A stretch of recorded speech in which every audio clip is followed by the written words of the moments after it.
Usually this week, I am usually in Washington, D.C.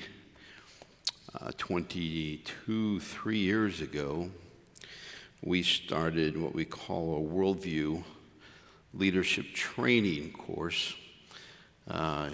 You've probably had Pat Briney in here, haven't you? Have you had Pat Briney in here? We just nicknamed him Pat Brainy because he's so smart. But he is a scientist, microbiologist, works with the University of Arkansas. And we have a leadership training in Washington, D.C. every year. And because of COVID, D.C. is still pretty well shut down. So I'm normally not free this week, but I think God worked it out, don't you? I think God worked it out. You say, what do I speak on? Well, believe it or not, I hope this won't turn you off, but I am a senior member of the Council for Secular Humanism. Kind of weird, huh? But I realized that once upon a time, hardly anybody knew that the philosophy that was encompassing America was actually organized into organizations. It began years ago in America. And I can go back with John Dewey and the educational system, and I can give you the whole course of the whole thing. But I decided I was going to join and read. And I never thought that I would be considered a senior member. And I don't know if that's because I'm so old or if I've been a member for so long. But I'm a senior member for secular humanism. And let me tell you something. You and I have a problem in our country today, and that is, even within those that claim to be Christians, their ideology, their way of thinking is more secular than it is biblical. And that's a problem. So hopefully you are not one of those, and hopefully your way of thinking counters that. A number of years ago, I decided that I was going to do a study and try to pull out the personality of the writers in their writing. I know that sounds kind of odd, but that's me, kind of odd. And so I began to analyze the book of Matthew and begin to read into what kind of a person was Matthew? Why did he write his book his way? Why did he pick up this theme? Why did he address it this way? Why was there? Because here's the truth. Have you ever realized that everything that you say and do, the way that you present the gospel, the way that you argue through things and think through things, is a result of who you are? In other words, you have your own background, you have your own perspective. I come from a missionary's home, I come from a pastor's home. My dad was the kind of guy that if I was not throwing up or bleeding, I was in church. But we had a balcony back there in an old church, and he had put his office back in the balcony. So sometimes, even when I was throwing up, he made me stay in his office in the balcony, sleeping on the couch. So even when I was throwing up, I had to go to church. I give you that so that you will know, well, that explains why he's the way he is, poor guy. Hopefully get some compassion here. Now, in the writing of the scriptures, there's a confluency. The idea of confluency is that I do believe that all these books, this Bible, is totally of God. Don't you? God wrote it. But he used men, didn't he? And men did not divorce their personality, their background, their perspective of who they are. The ideal of confluency is illustrated by two streams of water. As two streams of water come down a hillside, they merge into one. You look at a new stream, and what do you have? You have one stream, but you know that it comes from two different sources. And the confluency of Scripture and the writing of Scripture is along those lines. I'd like to give you Mark's perspective. I have a series, and it's the perspective, the personal perspective series is what I call it. But I'd like to give you Mark's tonight. So go to Mark chapter 1, verse 1. It says this: the beginning of the gospel of Jesus Christ, the Son of God. The beginning of the gospel of Jesus Christ, the Son of God. Mark is written for a Gentile audience. Matthew was written to a Jewish audience, which is kind of ironic when you studied it, because Matthew would have been rejected by Jews as a Benedict Arnold, and he would have been less likely to be accepted. And he wrote to the Jews, and he kept referring to the Old Testament over and over again because he was writing to Jewish people that believed in the Old Testament, his own people. And so you find the phrase, as it is written, or so that it might be fulfilled, a main characteristic of Matthew's. But you don't have those kind of Old Testament references in Mark. In fact, you find none of them. It's a Gentile audience. It would be an audience that didn't know a whole lot about the Old Testament. But we do know that it was written by a guy named John Mark. Now, John was at the time the most common Hebrew name, and Mark was the most common Roman name, and he had both. Probably showing that, like Paul, he was a Jew with Roman citizenship, or maybe one of his parents, probably his dad was Roman, his mom Jewish, or something of the sort. We do know he had Jewish family. In Colossians chapter 4, verse 10, it tells us that he's related to Barnabas. And he's the only person in the Bible, the only writer that was, we don't like the phrase, we call him second generation. Meaning his parents had accepted Christ, and now he is accepted Christ. He's the only second generation, if you would, writer in the New Testament. This makes him uniquely different, because none of the others were raised up in New Testament Christianity, but Mark was. In Acts chapter 12, verse 12, you found that his home was involved in serving God because they were having a prayer service in his home. And so his whole home was opened, and they were implying that maybe they had a large house, implies that maybe he came from a wealthy family. And it's clear, we're told, that his mother was one of the women that believed in Jesus while he was still on the earth. And he is probably the youngest of all the New Testament writers. Some distinctions about the book of Mark: it's almost a half the size as the Gospel of Luke. And it focuses on Jesus' activity or his movements more than his discourses or teaching. Not a lot of Jesus' teachings are covered in the book of Mark.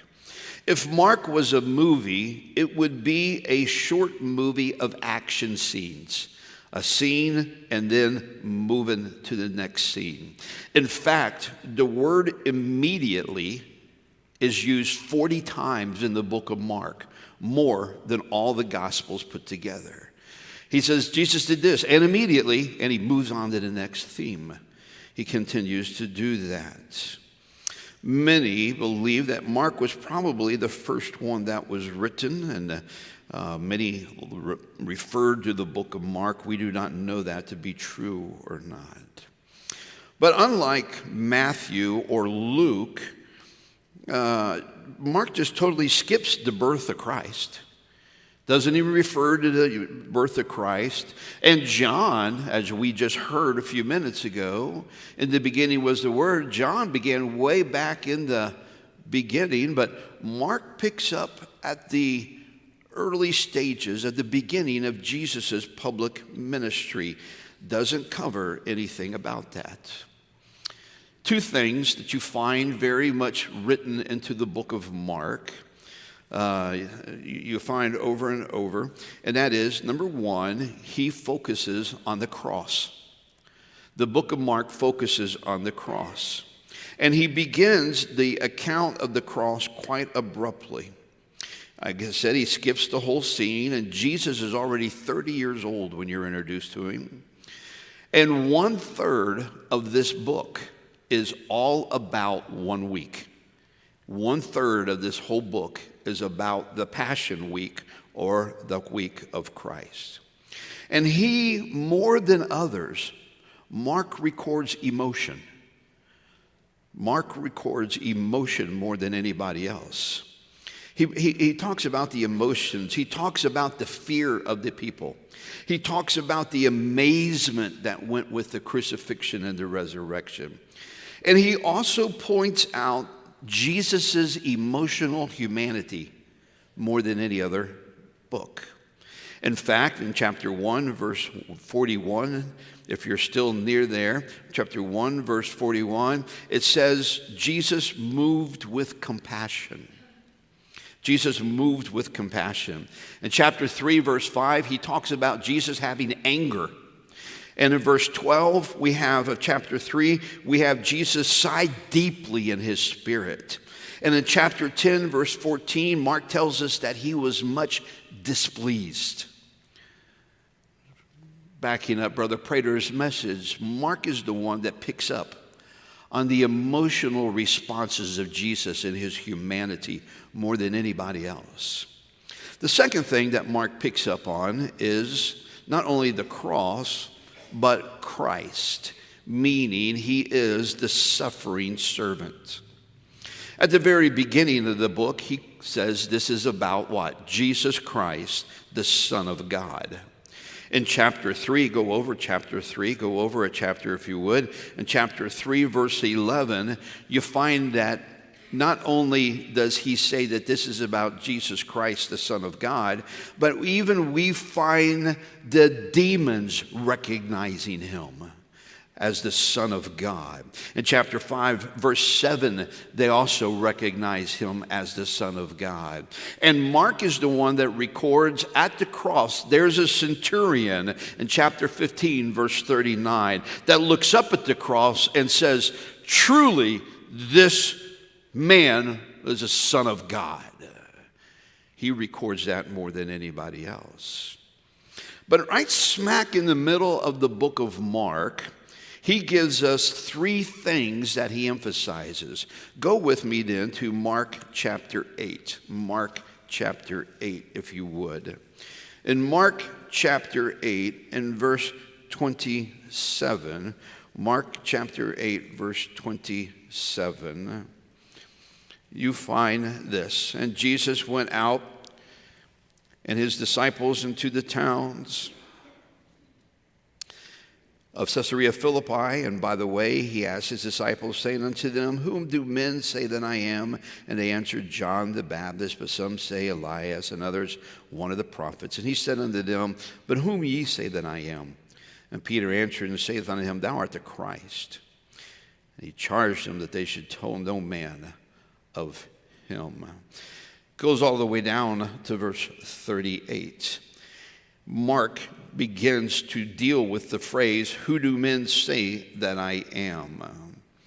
And beginning in verse 30, we find the first thing that he wants you to consider. He says in verse 30, he charged them that they should tell no man, and he began to teach them that the Son of Man must suffer many things and be rejected of the elders and of the chief priests and the scribes and be killed, and after 3 days rise again. And he spake that saying openly. See, the public opinion of Jesus was different than what the disciples were thinking. To disciples, they came up with Elijah, John the Baptist, a great prophet. And to the rest, he asked them to keep it quiet. In chapter 1, verse 44, Mark records that Jesus told a leper after healing him, say thou nothing to any man. In chapter 7, verse 36, he told a man who had been a deaf man, he charged them that they should tell no man. Chapter 8, verse 30, you see here, he charged his disciples that they should tell no man. See, false ideals from Jewish people for the writing of a Gentile audience makes it clear. See, the Jews would make him a king. For 700 years they've been waiting to be a king, and so they could be liberated for very selfish reasons. But in verse 31, Jesus tells them the real reason why, and it is so clear that Peter gets upset. In fact, first thing that Mark wants you to do is consider who Jesus was. He is the Son of God. But not only that, he now wants you to consider what he came to do. 3 times Jesus made it clear, more than any other gospel recording, in 9:31, 10:33, and in verse 45 of chapter 10, 1/3 of this gospel is given over to the story of the cross and suffering. And in verse 31, Mark makes it very clear, and he records that the Son of Man came to do something. Son of Man identifies with him in prophecy, but the Son of Man came to suffer many things. The Son of Man came to suffer many things. See, Mark wants you to consider who Jesus was, the gospel of Jesus, the Son of God. But he also wants you to consider what Jesus came to do. Chapter 10, verse 45, he came to give his life as a ransom for many. And then in chapter 8, verse 34, Jesus calls his people to him and his disciples, and he said unto them, whosoever will come after me, let him deny himself and take up his cross and follow me. Not only do we need to consider who Jesus was, not only does Mark want you to consider what Jesus came to do, he wants you to consider what Jesus is asking you to do. The wording is a very, very vivid picture to all, Jew and Gentile, because they lived in a day when the worst criminals were crucified. And these worst criminals were asked to contribute to their own crucifixion by carrying a part of the cross. Could you imagine in early cowboy days that before they hung somebody, they made you tie a noose? Before they threw the electric switch, they asked you to make sure it was plugged in? And everyone knows what Jesus was saying here. You need to contribute to your own demise, is what we would say. You need to pick up your cross and follow me. See, this is a new central view of the focusing and of focusing on the cross and the suffering. Verse 35 makes it very clear. You need to do this because why? Whosoever will save his life shall lose it, but whosoever shall lose his life for my sake in the Gospels, the same shall save it. So we find Mark says in these verses, number one, you need to consider who Jesus is. He's Christ, the Son of God. What did he come to do? He came to suffer and die. What does he ask of you? He asks you to take up your cross and follow him. And I asked myself, why did Mark format his short gospel this way? Why did Mark leave out most of Jesus' teaching? Why did Mark not give explanation to miracles? Luke did. Luke spent a lot of time explaining Jesus' miracles.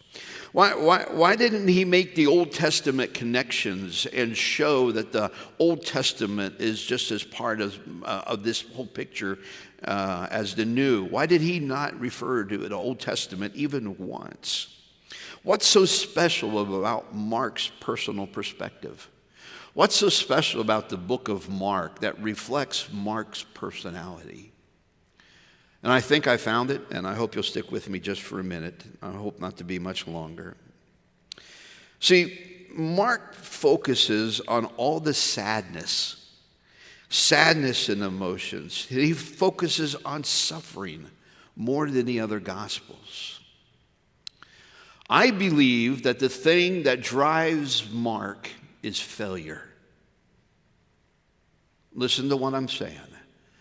I believe the thing that drives Mark is failure. Why? Because if you walk through the book of Mark, you'll find out that Mark points out the failures of the disciples more than anybody else. Mark emphasizes that they just don't understand. In chapter 4, verse 13, don't go there, but they just didn't get it. And Mark points that out. It's kind of like, hey, these guys just aren't getting it. Go back to chapter 7. Just go back one chapter. Go back to chapter 7, verse 18. Jesus turns to his disciples and says, are ye so without understanding also? Do ye not perceive that whatsoever thing is from without entereth into the man, and it defileth him not? Have you ever taught a class and just look at them and go, you aren't getting it, are you? You ever have a child, after you explain to them how to do something, you go, it didn't click, did it?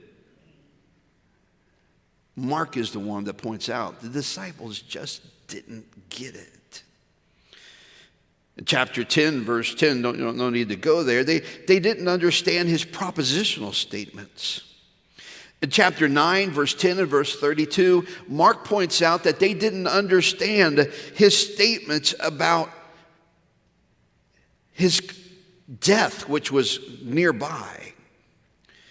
In chapter 4, verse 40 and 41, the Bible says that the disciples failed to grasp the main point of Jesus calming the sea. Chapter 6, verse 49 and 52, Mark points out that they did not grasp the significance of Jesus walking on water. And in chapter 14, verse 50, Mark points out that all the disciples in Jesus' time of need in the garden when he was being arrested, Mark very concisely says that all forsook him and fled. These guys just weren't getting it.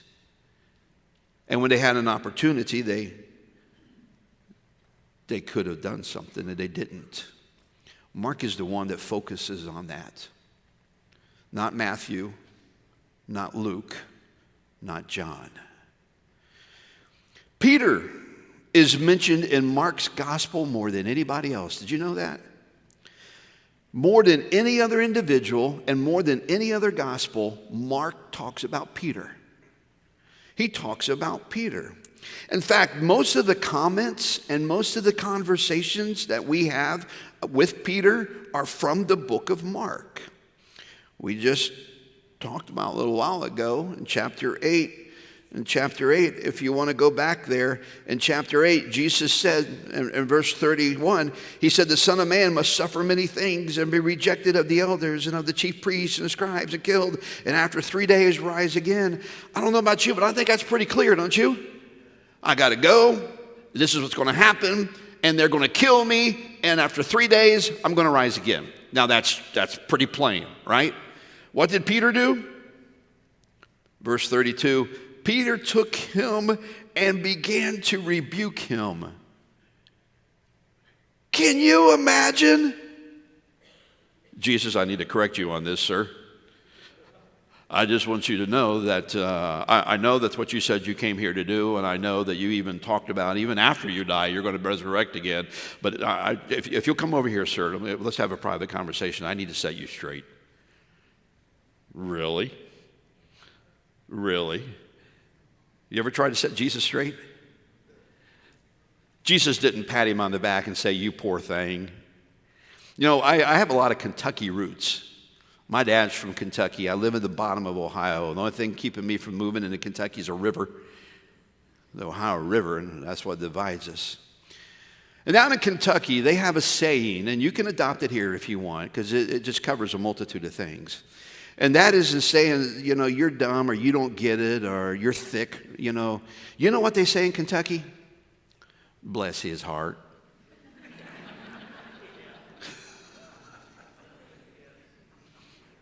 I tried to explain it to him. Bless his heart. You know, you'll be in a prayer meeting. Just want you to know that so-and-so really messed up on the job. Bless his heart. And you can say whatever you want and sound Christian-like as long as you add bless your heart to it. Jesus didn't pat Peter on the head and say, bless your heart. You just don't get it, do you, Peter? No, you know what he said? Hey, Satan, get behind me. What? I just trying to help you out here, Jesus. You got some things wrong. Get behind me, Satan. It's Mark, the one that covers that. Mark covers Peter in the garden whenever there's a transfiguration and Jesus and Elijah and Moses are there. Peter, after they go away, Peter, I think he didn't know what to say. You ever been around someone and they didn't know what to say, so they just said something? Peter goes, Lord, let's build tabernacles. Well, there you go. It's the middle of the night. Let's just start building tabernacles. That's a good idea. Let's just all build tabernacles, one for each of you. That's what we need right here in the garden, some tabernacles. Thank you, Peter. I think someone told me that Peter had his foot in his mouth so much he probably had athlete's mouth.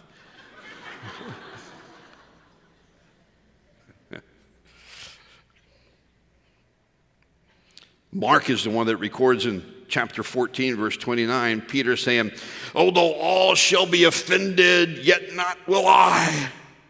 Yeah, Peter, sure. Mark is the one that records Jesus coming back and saying, Simon, sleepest thou? Could thou not watch 1 hour? Mark also covers Peter. After cursing and swearing, here's a rooster crow. Brings Peter back to reality when he looks up and sees the eyes of Jesus as he's being moved around the courtyard. And Peter remembered Jesus' words. Mark is the one that says that he thought thereon and wept and wept. If you'll study that word wept, Peter was a burly fisherman. They didn't do rods and reels. They did nets. They pulled up muscular work. A burly fisherman was over there in the corner of the courtyard, and his shoulders were sobbing, a grown man, because he had failed. I think a little study will show that maybe John Mark identified with Peter. Why, Mark, did you pick Peter? Outside of Jesus, it's like Peter's the second main character. I kind of believe that maybe Mark picked up on something here. See, in this book, in Mark, chapter 14, go there, Mark chapter 14. You find that there's a young man that is added to the disciples. John, in his gospel, when John referred to himself, he never called himself by name. He always called himself the disciple that Jesus loved. And in this gospel, in verse 50, all forsook him and fled. Simple, sad statement. And there followed him, verse 51, a certain young man having linen cloth cast about his naked body, and the young men laid hold on him, and he left linen cloth and fled from them naked. That was John Mark.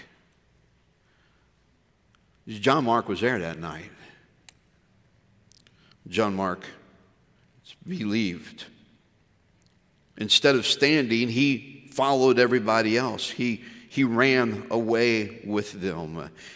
He followed their lead. The book of Acts tells us something else about John Mark. In chapter 12, verse 25, you don't need to turn there, but in Acts chapter 12, verse 25, Barnabas and Saul, still at this time, he'll become Paul, took John Mark with them on a missionary trip. John Mark in chapter 13, verse 13, would leave them. Later in Acts chapter 15, later on, Paul and Barnabas, they get together and said, that was a great missionary trip. What are we going to do now? Well, we came back and we reported about all the churches, and which is what missionaries do. We reported to our home church and we told them about the way God had worked in the churches. And I think we need to go back and we need to go check on all those churches and try to encourage them and keep doing what we're doing. We need to go back. We need to go back again. And Barnabas wanted to take John Mark. Now, this shouldn't have surprised Paul. This shouldn't have surprised Paul at all. Because Paul was brought to the church by Barnabas himself. So he should have known that Barnabas was willing to risk himself because Paul was a recipient of that caring attitude of Barnabas. But Paul, the Bible says, said no. In fact, this became such a problem that two of the most godliest men in the Bible, Paul and Barnabas, not a negative word is said about Barnabas. He's always bringing people and he's always giving. These two godly men split up. They could not stay together. They divided company. I want you to understand something here. You say, well, I've read that story. We've heard of that story. We've known that story. Yeah, but how'd you like to have been John Mark? Knowing full well you're the reason. It's because of you that two of the best men had an argument. It was John Mark's behavior. In Acts 15, verse 38, Paul makes it very clear. I don't want to take him because why? He did not stay. He did not stay. Matthew Henry says that by the way it's worded, it seems that maybe John Mark, instead of getting up one day and saying, listen, I'm homesick, I'm going to leave, guys, it almost implies that John Mark might have snuck out, which means, where is he? Where is he? What are we going to do? Did he, whatever else, which created a dilemma for them when they should have been focusing on the ministry. But see, here where you and I stand today, and there's a book here. See, somewhere down the road, John Mark was inspired by God to write a book. Intended for Gentile readers. That's you and I. Not just to Gentile readers, but I believe it's a book that talks about the shortcomings of the disciples, that records the failures of the author himself, and talks about all the ways in which Peter messed up. I think it's a book by a man that had failed. And he is, by his own background, he is picking up on the emotional part and the failures of other people.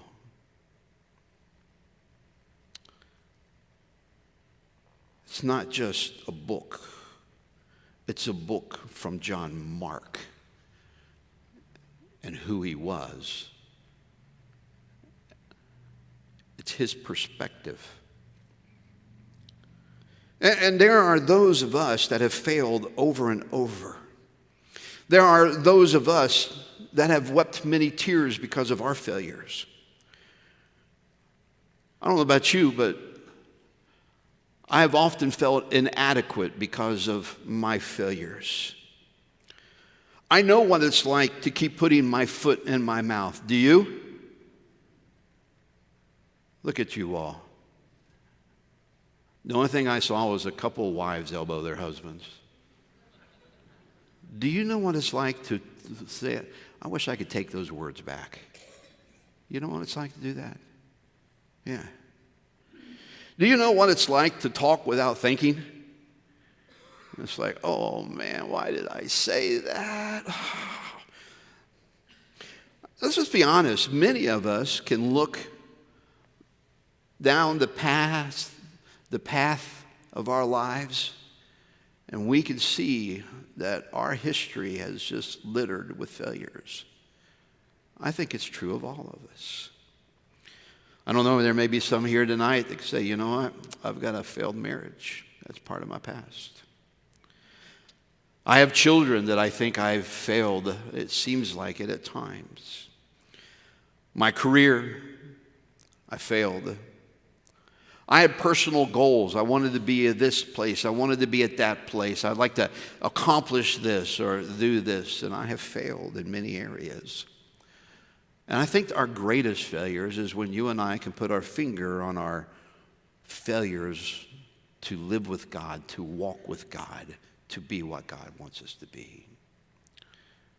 I don't know how many of you are here today, but did you make some commitment? Is there some time that you made a commitment year or two, 1, 2 years ago in giving, reading, whatever? And you're sitting here today and you know you haven't done it. You failed. See, I like Mark. I want to give you something, okay? And it's this, and I'm going to begin with this message, the same message that he began with, and that is, I don't care how many times you failed. I don't care if you consider yourself the biggest failure in this auditorium tonight. I want to give you something, and it's the gospel of Jesus Christ, the Son of God. You need to know that he came to suffer and die for you. He said so over and over, and I don't care how many times you failed, the message to you is the same as anybody else. Today, he's asking you, will you pick up your cross and follow him? Will you?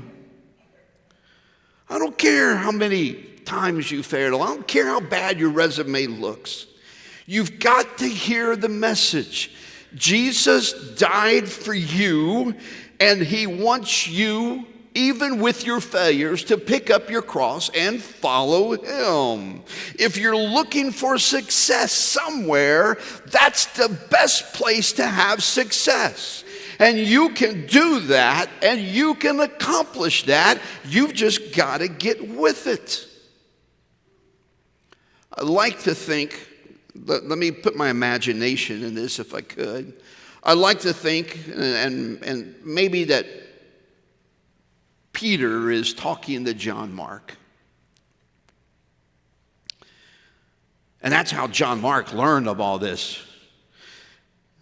Tradition tells us that Peter and John Mark became best friends. And there's Bible to support this. John Mark spending time with Peter, and Peter saying, oh, John, I'm telling you, it was the greatest thing. I'm walking on water. And then, it was the scariest thing. Man, I failed. Peter, you don't know how many times Jesus called me Satan. You believe that, Mark? Do you know how, when I heard that rooster crow and I thought about that, do you know how that broke my heart? I don't care who was watching.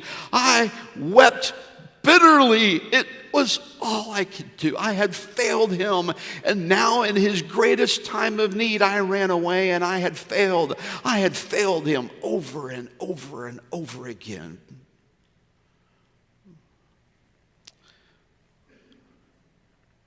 I want you to go to chapter 16 of the book of Mark.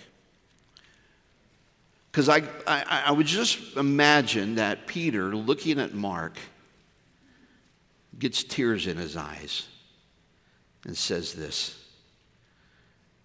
Jesus had died. And I was thinking, Mark, that the last thing that Jesus saw was me and my worst failure. And then one day the women went to the grave and they came back and they said, hey, guys, guess what? We saw the tomb is empty and we saw angels. And you know what they told us? Look in chapter 16, verse 7. Go your way, tell his disciples. Underline those two words and tell Peter. Not tell John, don't tell Matthew, don't tell anybody else. You go tell the disciples, and you tell Peter. Do you understand, as Peter was probably saying this? He says, Mark, he says, after all I had done, they asked for me still, despite my failures. Go tell Peter. Go tell Peter. They asked for me. Peter in 1 Peter, in his book, 1 Peter chapter 4, verse 13, he will refer to John Mark as his son. They had a relationship. And you know that? You remember the guy that says, no, I'm not taking him anywhere. He left. We're not taking him. Paul will later describe Mark as having been a comfort to me in Colossians 4. In Philemon, he called this failure guy that he wouldn't take, he called this failure Mark. He says he's my fellow worker now. In 2 Timothy 4:11, Paul even says, take Mark and bring him with thee, for he is profitable for me for the ministry. Yes, he failed, but guess what? I need him. I want him. He is no longer a failure in the ministry anymore. See, failure, I think it's a part of history, is it not? Is it a part of your history? It was a part of Mark's. It was a part of Peter's.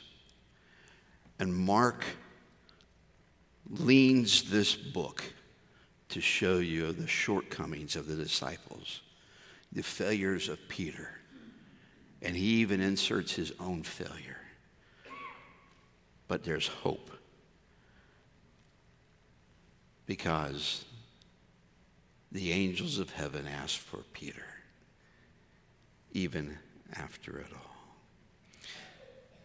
So let me ask you, are you a failure? Welcome to the club. You're in good company. Some of the best men in the Bible are failures.